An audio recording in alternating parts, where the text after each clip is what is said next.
O Judiciário Mineiro conta com a atuação de 331 juízas que dirigem 106 comarcas das 296 de Minas Gerais. Com seu profissionalismo, elas são cada vez mais reconhecidas e representam hoje 35% da magistratura do Tribunal de Justiça de Minas Gerais, onde também há 24 desembargadoras.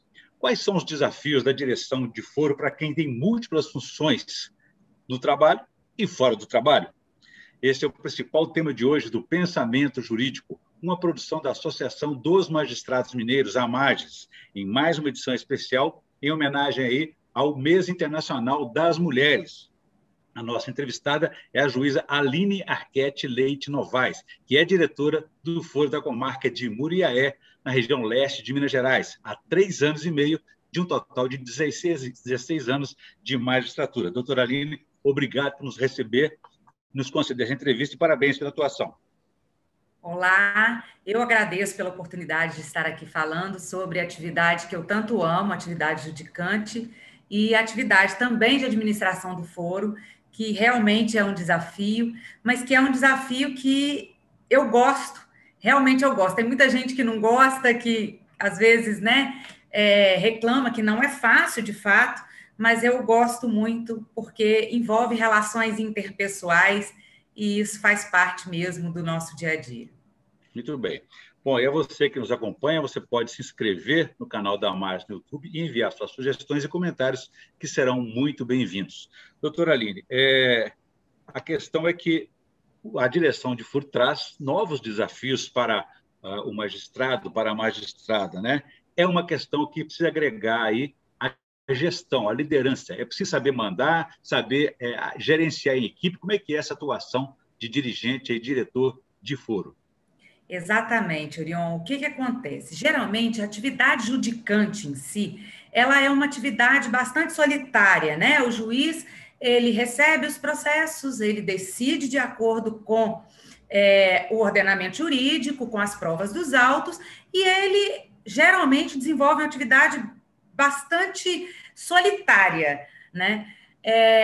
Quando o juiz, ele precisa partir para o lado da gestão, ele precisa deixar essa posição de estar sozinho para a decisão, para assumir uma posição de mediador de conflitos ou mediador de relacionamentos, né? Que isso também, obviamente, é muito importante na atividade judicante, enquanto você está trabalhando com os problemas das pessoas, né? Hoje, cada dia mais, a justiça tem caminhado para a mediação, para a conciliação, mas a decisão em si é uma atividade solitária, né? Quando o juiz parte para a decisão, é uma atividade solitária. Mas a atividade de gestão, ela não é solitária.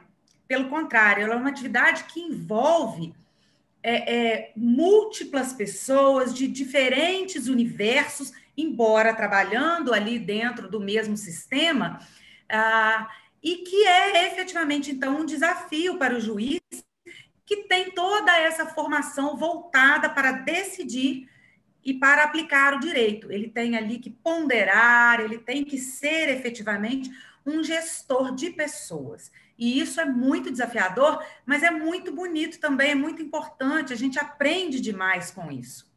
Além dos recursos humanos, é preciso gerenciar também os recursos administrativos, né? Sim. O que faz uma diretora de foro de uma comarca, o que ela tem que acumular, além da atividade própria, judicante, né? Sim. Quando assumimos, né? Quando qualquer juiz, toda comarca tem um diretor do foro, quando qualquer juiz assume a direção do foro, ele não se afasta, em regra, né, da sua atividade judicante. Ele continua respondendo pela sua vara e acumula essa atividade de direção do foro, que é uma atividade de cunho administrativo e não de cunho jurisdicional, né? Então, o juiz diretor do foro, nessa atividade de direção do foro, ele administra não só o fórum, mas o foro, que tem uma amplitude muito maior, né? Que envolve não só todos os prestadores de serviço e os servidores do fórum, toda a questão predial, né, que nós temos que dar conta, questão administrativa, de material, de recursos materiais e de recursos humanos.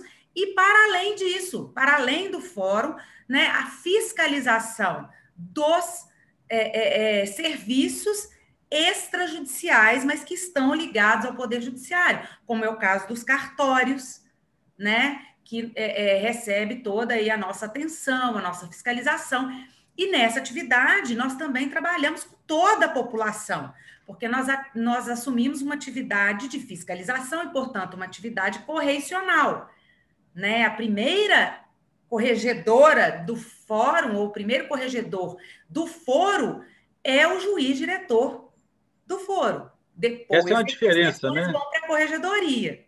É uma diferença entre fórum e foro, né? O fórum seria mais a parte física, né? O prédio em si, as atividades que são feitas ali, que é o próprio foro. Tem que fiscalizar também o trabalho dos outros?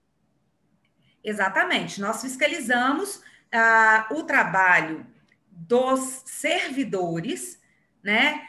E de todos os envolvidos ali na atividade jurisdicional e na atividade administrativa que o fórum também presta e que os serviços notariais e de registro prestam. Obviamente, o juiz diretor do foro, ele não exerce um papel de correição ou de fiscalização dos seus colegas, dos demais juízes. Ele pode até receber reclamações, mas ele vai encaminhar à Corregedoria Geral de Justiça quando se tratar de alguma questão de fiscalização dos seus pares, dos juízes que trabalham com ele. Mas todas as demais questões, né, envolvendo não só a questão material, mas a questão de pessoal, a questão de atendimento, de tratamento, de cobrança, enfim, no caso dos serviços notariais, tudo isso passa pela direção do foro. E toda a organização do funcionamento, né, do Poder Judiciário local passa pela direção do foro.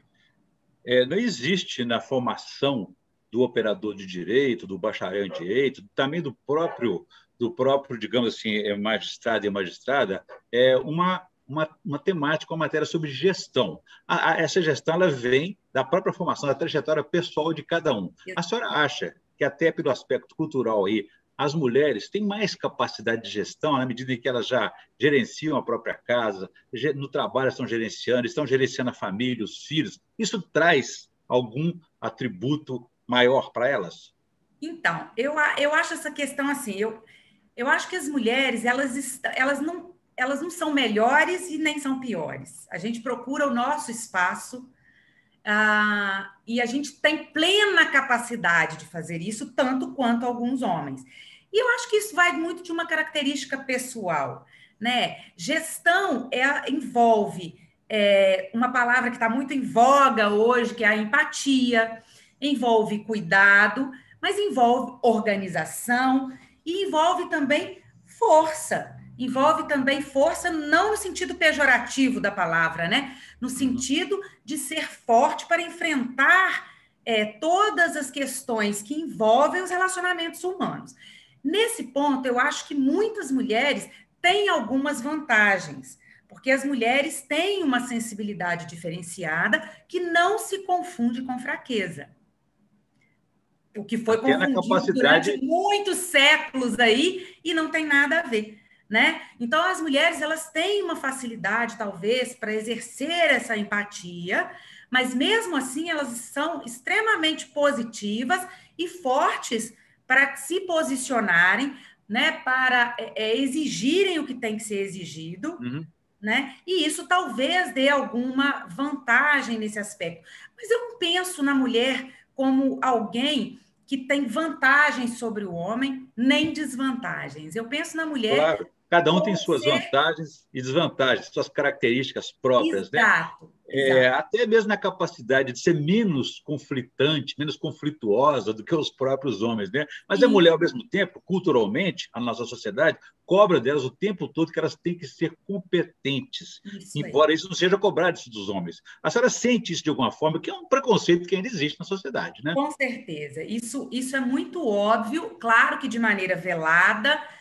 Durante toda a minha trajetória profissional, principalmente, até mesmo antes da magistratura, em que eu coordenei faculdade de Direito, dei aulas, né, em faculdade de Direito, curso de graduação, curso de pós-graduação, eu sempre enfrentei esse tipo de situação. Às vezes eu dava uma matéria, por exemplo, parecida com a que algum homem dava, porque o direito, as matérias, elas se intercalam, né?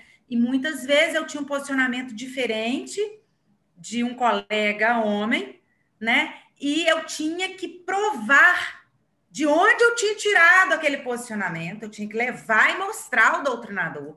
Enfim, às vezes até com uma formação maior do que o colega, né? Porque, por exemplo, eu já tinha mestrado nessa época e tudo.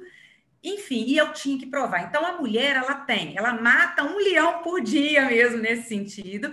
Ela tem que o tempo todo, além de ser competente, ela tem que mostrar a sua competência. As pessoas acham que a mulher não tem tempo para estudar tanto quanto os homens, que a mulher é fraca ou frágil, que a mulher é inexperiente. Eu já ouvi falar, já ouvi isso. Eu tenho 16 anos de magistratura, né? Alguma coisa que eu posso ser várias coisas. Inexperiente eu não sou, por exemplo.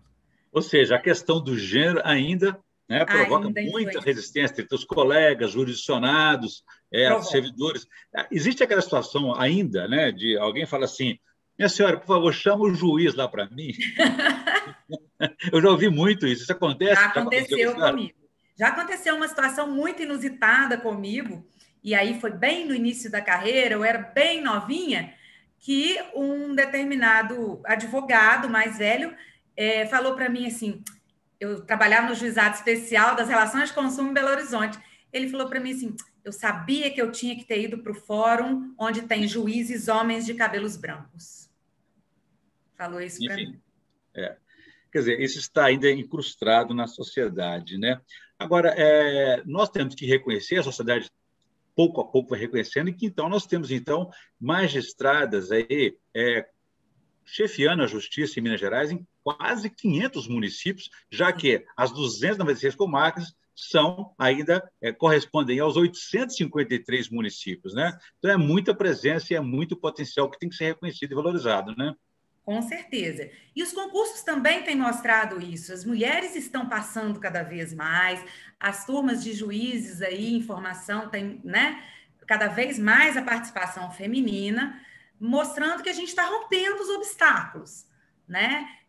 E o Tribunal de Justiça, eu gostaria de deixar um testemunho aqui muito, muito importante de reconhecimento do papel do Tribunal de Justiça. Eu, quando passei no concurso, eu estava grávida. Eu fiz o concurso da magistratura e ele durou quase os 9 meses da minha gravidez do segundo filho.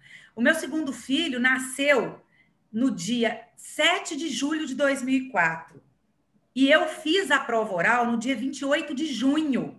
Eu estava no 9º mês de gravidez.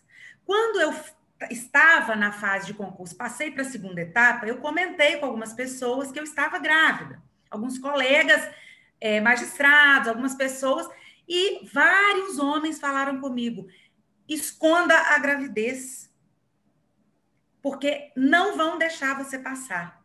E eu não tinha como já esconder a gravidez, mesmo já na segunda etapa, porque eu já estava no 5º mês, e a minha barriga já aparecia, inclusive, porque na segunda gravidez parece que a barriga mostra mais rápido, e eu não sofri nenhum tipo de discriminação, de obstáculo para fazer o meu concurso. Eu fiz a prova oral no 9º mês de gravidez, né? Tomei posse, tive sim um pouco de dificuldade.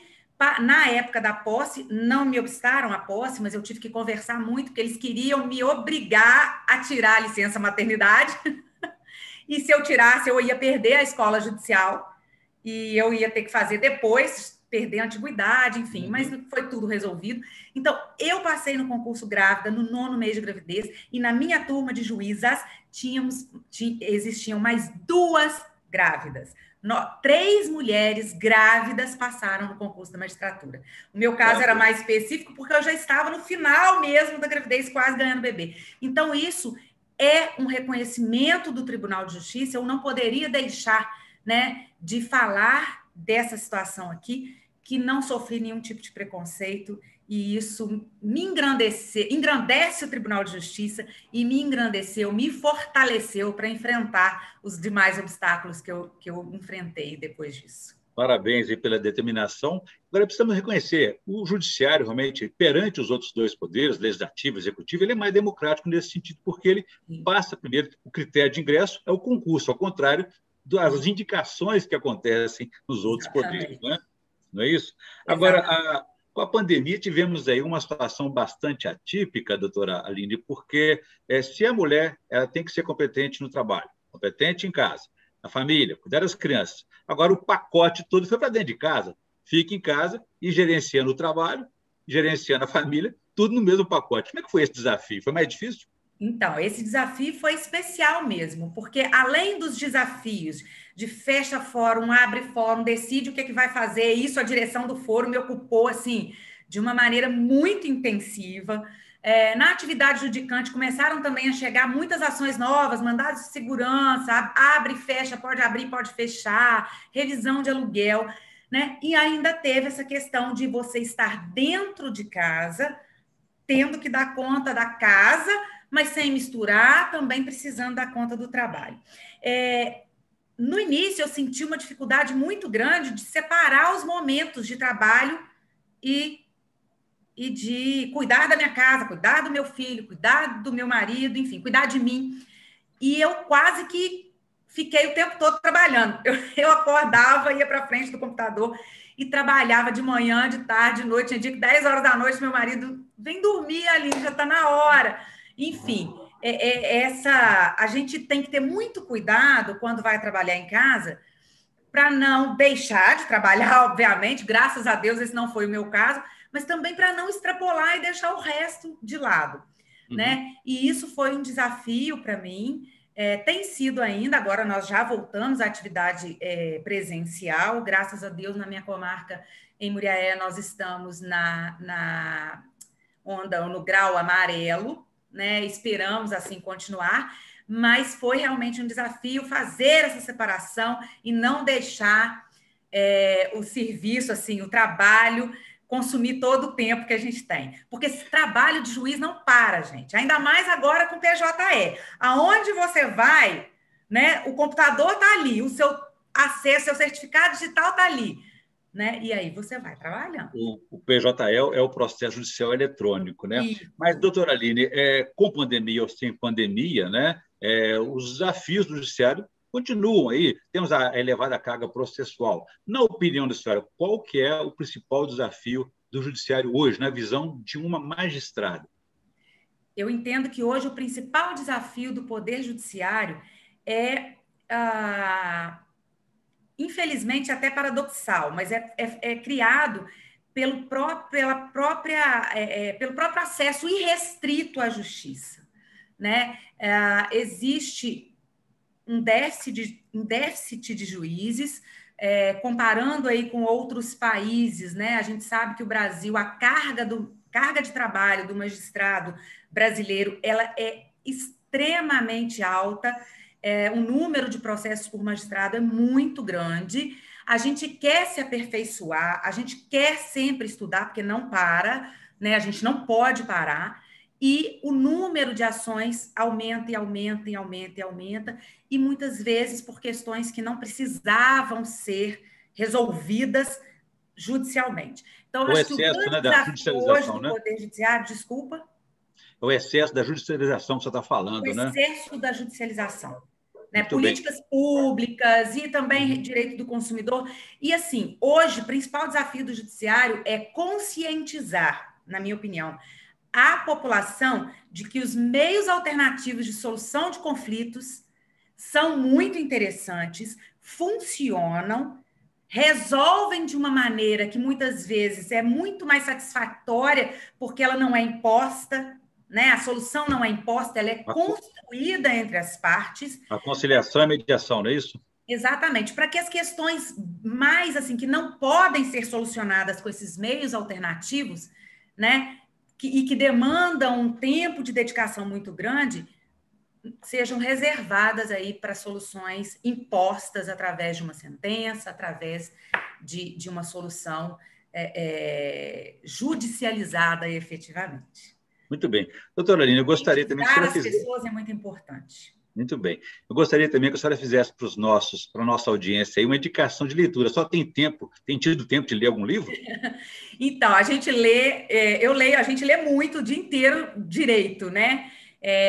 Eu tenho trabalhado, inclusive, eu tenho lido muito na área de sociedade da vigilância, dessa questão da sociedade da informação, da proteção de dados, inclusive porque, se Deus quiser, eu vou iniciar o doutorado agora e vou trabalhar com essa área de proteção de dados da pessoa com deficiência. O meu projeto que foi aprovado foi esse, nessa área. Então, eu tenho lido muito.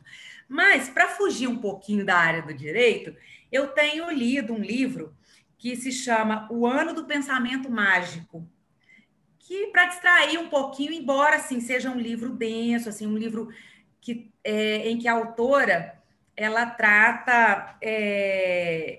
eu não estou com o livro aqui agora, mas eu vou mostrar a capa dele aqui para vocês. É esse aqui. Porque eu estou lendo ele no formato digital. Tá? Esse livro, ele trata... É uma mulher que ficou viúva. O marido morreu de morte súbita. E ela depois começa a escrever como uma situação tão comum vira um pesadelo, ou vira uma situação tão difícil, e ela vai discorrendo sobre isso. Eu acho que é interessante para todo mundo pensar, e eu tenho trabalhado com esse tema da morte também, porque eu perdi um filho, né? E a gente tem que entender a morte de uma maneira um pouco diferente do que nossa cultura entende, sabe? Como algo que faz parte mesmo da vida. Tenho tentado entender isso. Então, esse livro eu recomendo, é um livro bonito, é um livro... Não é um livro deprimente, não, tá, gente? Eu tenho achado um livro bonito. Estou lendo. Uma boa indicação, com certeza. Muito bem, eu conversei aqui com a juíza Aline Arquette Leite Novaes, que é diretora do Foro da Comarca de Muriaé, uma das 106 magistradas de Minas Gerais que dirigem o judiciário no interior de Minas Gerais. E falamos aqui sobre os desafios das magistradas e das mulheres como um todo no dia a dia da sociedade, de transformar e de reconhecer o papel, a importância e a contribuição que elas têm para dar para todos aí. Doutora Aline, muito obrigado. Foi um prazer falar com a senhora aqui no Pensamento Jurídico, nesse mês aí especial, Internacional das Mulheres. É isso. Eu que agradeço mais uma vez a oportunidade de estar aqui falando um pouco da minha trajetória, né, desses desafios de ser mulher, que ainda continuam na sociedade atual, né, e que nós, mulheres, precisamos enfrentá-los de frente, sem abandonarmos o nosso lado feminino, sem abandonarmos os nossos sonhos femininos de maternidade, de constituição de família, mas também lembrando o tempo todo que nós precisamos ser profissionais competentes, pessoas que lutam por seus direitos, mas sem esquecer das nossas raízes ou dos nossos sonhos. Muito bem, parabéns. E a você que nos acompanhou aqui até agora, pode ver e rever essa entrevista nos canais da Magis, no YouTube, nas redes sociais e também no site da associação. Ficamos por aqui. Obrigado e até a próxima.